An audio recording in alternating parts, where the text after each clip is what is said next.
Everyone, welcome to your own YouTube channel Canadian Desire. होप आप सब अच्छे होंगे और यहाँ आने की प्रिपरेशंस कर रहे हैं तो बहुत अच्छे से आप सबकी प्रिपरेशंस भी चल रही होंगी। अभी आने वाला मई इनटेक है, उसमें काफ़ी सारे जनों के मुझे मैसेजेस आ रहे हैं कि वो यहाँ आ रहे हैं और जब आप यहाँ पर आएंगे तो हमसे ज़रूर मिलेगा। हमें बहुत अच्छा लगता है जब आप लोग पर्सनली आके हमारे साथ कनेक्ट करते हैं।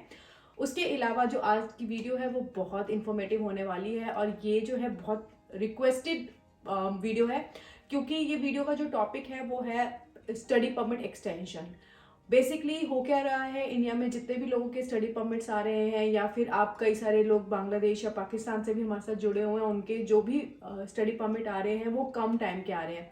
फॉर एन एग्जांपल, अगर आपकी स्टडी कंप्लीट हो रही है सितंबर में तो आपका जो स्टडी परमिट है वो आना चाहिए आपका दिसंबर तक, तो लेकिन वो आपका सिर्फ सितंबर तक आ रहा है। तो उसमें आपकी सिचुएशन ये रहती है कि आपको स्टडी परमिट एक्सटेंड कराना पड़ता है।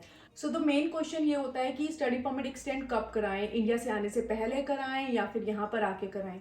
तो द आंसर इज आप यहाँ पे लैंड कर लीजिए, आराम से सेटल हो जाइए, उसके बाद अपना स्टडी परमिट एक्सटेंड कराइए। जो मेन क्राइटेरिया होता है वो आपके स्टडी परमिट के एक्सपायर होने से 1 मंथ पहले आपको डालना होता है अपना स्टडी परमिट एक्सटेंशन।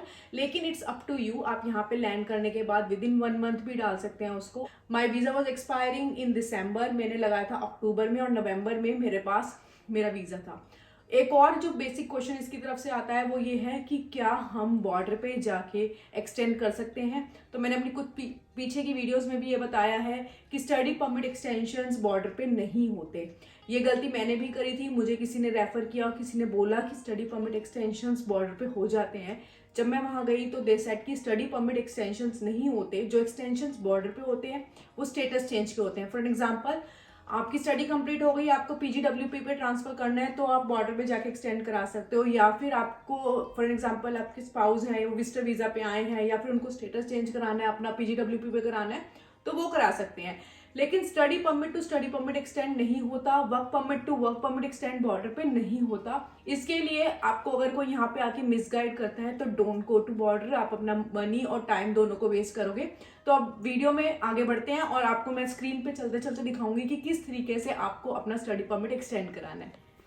तो सबसे पहले हमने जाना है IRCC की वेबसाइट पे, IRCC लॉगिन।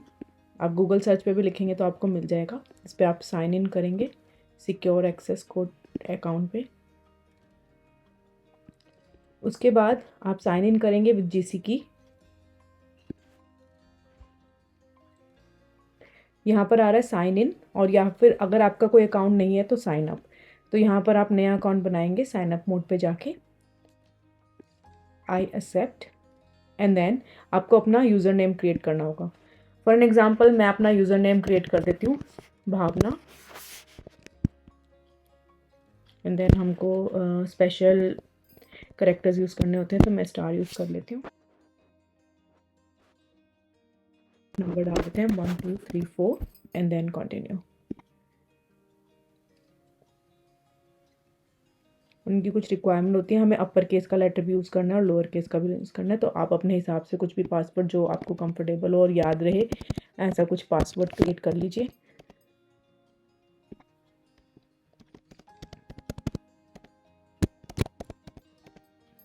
जिसमें पासवर्ड के आपके क्राइटेरिया होते हैं अपर केस, लोअर केस, एक स्पेशल करेक्टर और उसके अलावा आपके न्यूमेरिकल्स नंबर्स भी होने चाहिए। तो आप देख लीजिएगा उसके हिसाब से जो भी आपको पासवर्ड कंफर्टेबल हो, जो आपको याद रहे, ऐसा एक पासवर्ड क्रिएट कर लीजिएगा।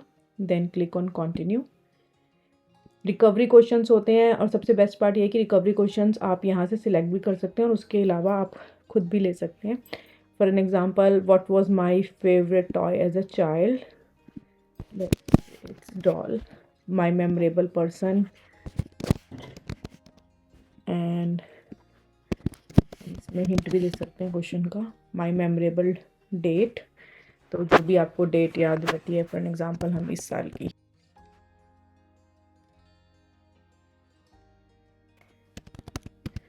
New year, and then continue. Then हमें एक ईमेल एड्रेस देना होता है। अब जैसे आपको अपना ईमेल डालना है, जो भी आपका ईमेल है वो डाल लीजिए आप।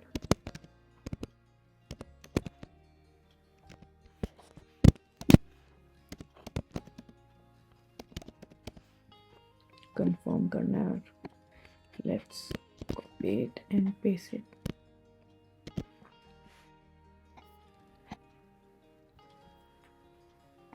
Click on continue and then यहाँ पे हमारा यूज़र नेम आपको दिख ही रहा है, ये जो हमने यूज़र नेम बनाया है भावना स्टार 1234 और क्लिक हम कंटिन्यू से आगे बढ़ेंगे। उसके बाद कंफर्मेशन कोड जो है वो हमारे ईमेल पे आया होगा और ये कोड 12 आवर्स के लिए होता है, उसके बाद ये एक्सपायर हो जाता है। तो लेट मी चेक क्या कोड है। जो कोड आया है वो हम डाल देते हैं।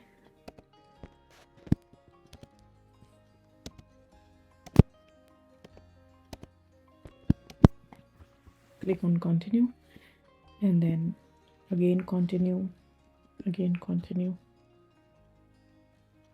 टर्म्स एंड कंडीशंस आएंगी कुछ, you have to accept them.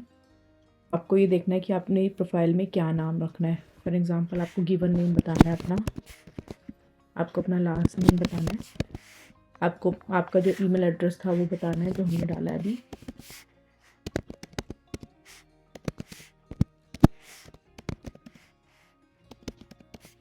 Preferred language जो है आपकी इंग्लिश रहेगी।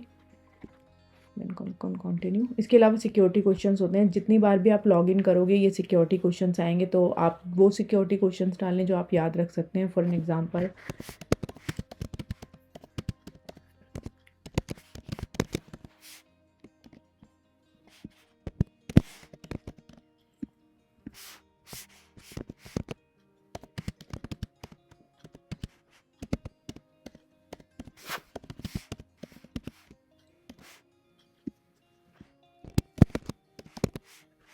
बहुत सिंपल क्वेश्चंस रखिए जो आपको डेली पर्पस में आपको पता ही है कि आपका क्या हो सकता है।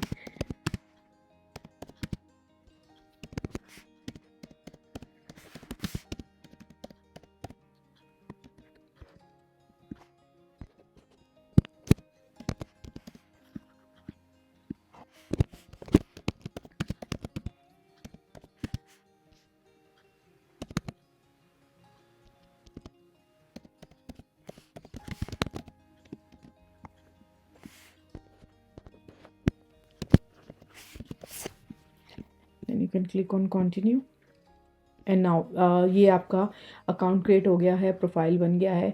अब हमने इसमें एप्लीकेशन सबमिट करनी है। तो इसमें सबसे पहले हमने क्या करना है, आप देख रहे होंगे इसमें कोई भी एप्लीकेशंस नहीं है, no data available, no messages, no nothing have been submitted.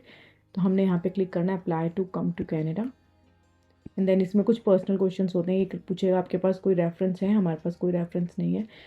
तो और इसमें से सिलेक्ट करना है कि हम कौन सा वीज़ा अप्लाई करना चाह रहे हैं। तो हमारा स्टडी एक्सटेंशन है तो हम स्टडी पे क्लिक करेंगे। उसके अलावा कुछ क्वेश्चंस आएंगे जिनके हमने आंसर्स करने हैं। What would you like to do in Canada? Study of course. How long are you planning? More than 6 months. Select the code that matches the one on your passport, that's IND for India. What is your current country territory of residence? क्योंकि हम Canada में हैं तो इसमें हमारा Canada जाएगा। ये in Canada file है स्टडी एक्सटेंशन की। अब do you have a family member who is Canadian citizen और PR and who is 18 years और ओल्डर? So no. अगर आपका कोई है, ब्रदर सिस्टर है या फिर आपका कोई फैमिली मेम्बर है जो PR पे है या कैनेडियन सिटीजन पे है, तो आप इसको यस भी कर सकते हैं according to your own family history. फिर डेट ऑफ बर्थ, जो भी आपका डेट ऑफ बर्थ है आपने लिखना है and I am just randomly putting a date of birth.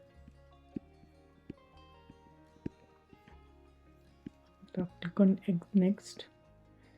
Now, are you a lawful permanent resident of the US? No.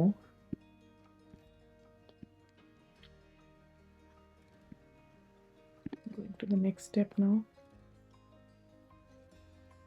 Okay. What is your current immigration status in Canada? I'm a student. Are you married? If you are married, write married. If you are not married, you write single. If you are divorced, you should write divorced. तो ये आप अपने हिसाब से जो भी है लिख लीजिएगा। What is your province of destination? जैसे अभी मैं न्यू ब्रंसविक में हूँ, मेरी स्टडी न्यू ब्रंसविक में है तो मैं न्यू ब्रंसविक लिखूँगी। अगर आप ओंटारियो में या फिर BC या जो भी प्रोविंस में आप हैं आप वही लिखिएगा।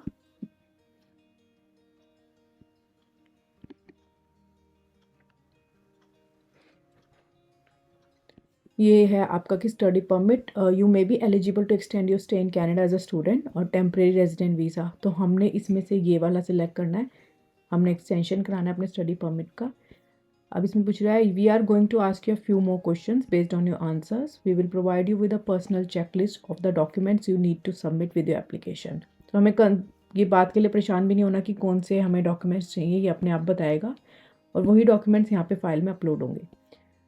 सो are you accompanying a family member who has a status in Canada, if you have spouse here और आपके बच्चे हैं तो आप येस कर दीजिए, अगर नहीं है तो नो कर दीजिए फाइल में।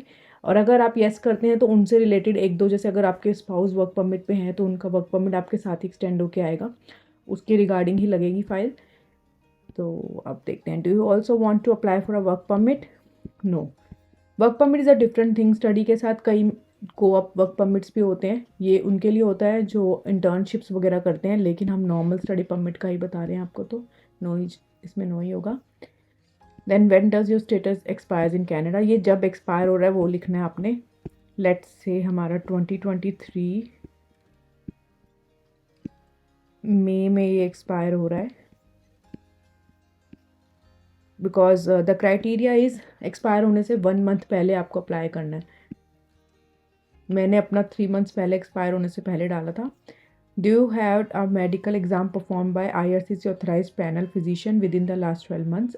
अगर आप तो इंडिया से आ रहे हैं और आपने पहले के 12 मंथ्स के अंदर कराया तो इसको येस कर दीजिए, और अगर आप पहले आ रहे हैं और अब ये 12 मंथ्स कंप्लीट हो चुके हैं तो आप इसको नो कर दीजिए, ये दोबारा नहीं होता। तो आप देख लीजिए आपकी सिचुएशन के हिसाब से आपने कब लास्ट मेडिकल करवाया था, उसके हिसाब से डालिए। ये नहीं है कि अगर आप यहाँ डालते हैं और आपको नया कराना पड़ेगा। Now do you fit into one of these categories? So ये है क्या, want to stay in Canada for more than 6 months and have lived in more or one or more designated countries or territories for more than 6 months in the past year. So it would be no. Then you have intention to work in healthcare, science, clinical laboratory, patient attendant, medical student, teacher of primary, secondary, domestic worker. यहाँ पर भी no होगा selection में. Then go to the next. Do you want to submit an application for a family member? मेरे case में no, क्योंकि मैं individual file देख रही हूँ। अगर आपके कोई फैमिली मेम्बर है, आप अपने बच्चों का भी एक्सटेंड कर रहे हैं, अपने हस्बैंड का भी एक्सटेंड कर रहे हैं वर्क परमिट, तो आप इसमें येस करेगा। Are you giving someone access to your application? No, we are not, हम खुद अपनी एप्लीकेशन फाइल कर रहे हैं। In the past 10 years have you given your fingerprints and biometrics? For sure आप इंडिया से आने तो आपने बायोमेट्रिक्स दिए होंगे अपने स्टडी परमिट के साथ। जब आपने अपना स्टडी लगाया होगा इंडिया से वीज़ा, उस टाइम पे आपके बायोमेट्रिक्स हुए होंगे, और उस बात को 10 साल तो नहीं हुए हैं, तो आप येस करेंगे उस बायोमेट्रिक्स को। There are fees associate with the application, who will be paying this fees? Of course they are asking you कि आप फीस पे करेंगे या नहीं, तो हम एग्जाम्प्ट नहीं, हम पे करेंगे फीस।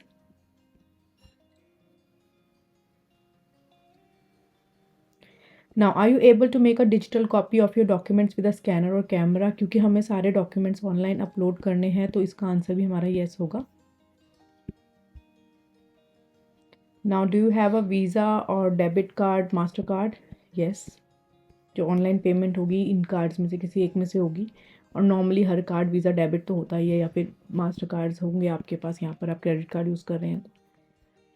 नाउ ये अब एक ऐसा प्रोफाइल सा बना देता है, अगर आप एक बार इस प्रोफाइल को फाइल से आगे बढ़ने से पहले रिव्यू भी कर लीजिए। अगर कोई चीज़ आपको लगता है कि गलत है और आपने एडिट करनी है तो आप यहाँ से क्लिक करके कर सकते हैं। फॉर एग्जांपल अगर मुझे एडिट करना होता तो मैं ये करती, एंड देन अपडेट इन्फॉर्मेशन।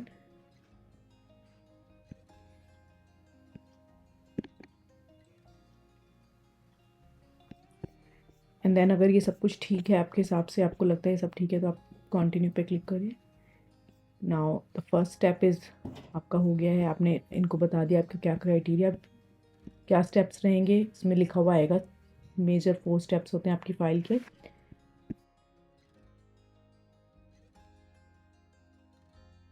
सबसे पहले आपका आता है एप्लीकेशन फॉर्म को फिल करना, तो इसको आप अपलोड फाइल करने के लिए क्या करेंगे, आप इस पर क्लिक करेंगे तो ये फ़ाइल यहाँ से आपकी अपलोड हो सकती है, लेकिन पहले ये फ़ाइल आपको भरनी भी पड़ेगी। तो आप इस पर जब क्लिक करेंगे तो एक डॉक्यूमेंट खुल जाएगा आपका, ऐसा फॉर्म होता है, इसको हमने डाउनलोड करके इसको हमने भरना होता है।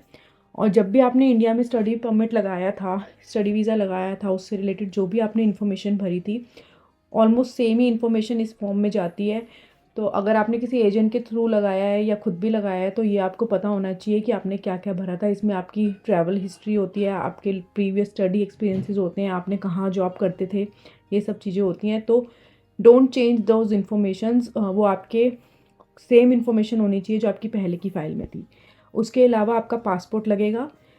थर्ड, लेटर ऑफ एक्सेप्टेंस, ये आपको यूनिवर्सिटी से मिलेगा, जिसको हम एनरोलमेंट लेटर भी कहते हैं। लेटर ऑफ एक्सेप्टेंस अगर आपकी नई फाइल होती है तब लगता है, क्योंकि एक्सटेंशन है, तो यहाँ पर आपका एनरोलमेंट लेटर लगेगा यूनिवर्सिटी से, जिस पे आपकी डेट लिखी होती है ग्रेजुएशन की। Then proof of means of financial support is required. इसमें सिर्फ रिक्वायर्ड है, पर ये नहीं है कि आपको कितने फंड्स चाहिए। जब आप यहाँ पर आते हो, आप जॉब भी कर रहे हो और आपके पास GIC भी कुछ अमाउंट में होगी, कोई बेसिक क्राइटेरिया नहीं है कि आपके पास मिनिमम इतने अमाउंट होना चाहिए ये फ़ाइल लगाने के लिए, बट जो भी आपकी बैंक स्टेटमेंट्स वगैरह हैं वो आप इसमें लगाएंगे ज़रूर। Then digital photograph is required, तो ये आसानी से वॉलमार्ट वगैरह पे भी खिंच जाती है फ़ोटोग्राफ, तो ये भी अपलोड होती है। जो भी आपके डॉक्यूमेंट्स हैं वो अपलोड फाइल करोगे, आप यहाँ से सिलेक्ट करोगे और अपलोड हो जाएगी फ़ाइल। और फाइल का एक साइज़ होता है, अगर आप उसको क्रॉस करोगे तो वो आपको बोल देगा कि your file should be of this much amount size. Then this is optional documents, इसकी ज़रूरत नहीं है, मैंने भी नहीं लगाए थे। Then comes the fees. So बहुत सिंपल प्रोसेस है, सिर्फ ये 4 चीज़ें ही हमें लगानी है और ये फॉर्म हमने खुद फिल करना है। और इस फॉर्म को एंड में वैलिडेट करना होता है हमने, जो बार कोड स्कैन एक हमारे साथ क्रिएट हो जाते हैं, फिर उसको हम अपलोड कर देते हैं। और उसके बाद ये 4 चीज़ें ही हैं जो मेन आपको ध्यान में रखनी है। पासपोर्ट पे स्टैम्प्ड पेजेस भी जो आप आए थे, और आपका स्टडी परमिट का भी फ़ोटो लगा दीजिए इसमें, और आपका एक PDF बना दीजिए जिसमें आपका स्टडी परमिट भी हो, करंट स्टडी परमिट, और जो आपका स्टडी वीज़ा है उस पर जो आपकी स्टैम्प डेट है जब आपने एंटर किया था वो भी हो, एक PDF बना दीजिएगा इसका। उसके बाद इसकी जो फ़ीस है वो $150 है। आप इसको उन सबको फिल करोगे तो आपका सेव ऑप्शन आ जाएगा, और and then you can proceed further, जिसमें आपकी पेमेंट की ऑप्शन आ जाएगी। अभी मैं जब तक ये सारे नहीं भरूंगी ये फ़ाइल आगे नहीं जाएगी। और ये इसी तरह सिंपल प्रोसेस है। कुछ इसके बाद मेरे को याद है टर्म्स एंड कंडीशंस आएंगे, you have to accept that, and आपकी फ़ाइल सबमिट हो जाएगी। और फिर उसके बाद जैसे ही आपकी फ़ाइल सबमिट होती है आपको IRCC से एक मेल आ जाता है कि your file has been submitted.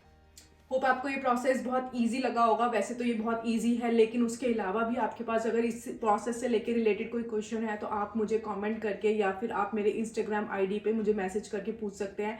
बहुत सिंपल सा स्ट्रेट फॉरवर्ड प्रोसेस है और आप सबको समझ आ ही गया होगा। और जैसे मैं हमेशा बोलती हूँ, अगर आपको हमारी वीडियोस पसंद आ रही है तो do like and subscribe to our YouTube channel, और हमारी फैमिली के साथ ऐसे ही जुड़े रहिए। Thank you for watching our videos.